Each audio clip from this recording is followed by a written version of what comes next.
ശത്രുണ്ടാക്കാതെ പോണം. ചുറ്റും ശത്രുക്കളാണെന്ന് പറഞ്ഞു. ഒരു ദിവസം അമ്മ തീറ്റ തേടി പോയപ്പോൾ കുഞ്ഞിക്കിളി പറക്കാൻ ശ്രമിച്ചു. പറക്കാൻ ശ്രമിച്ചതോ നേരെ ഉറുമ്പുംകൂട്ടത്തിൽ വീണ്.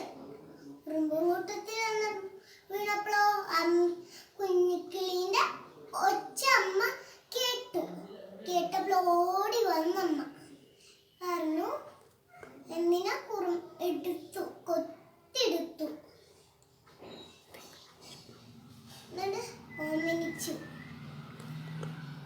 എന്താണ്? സൂക്ഷിച്ചാൽ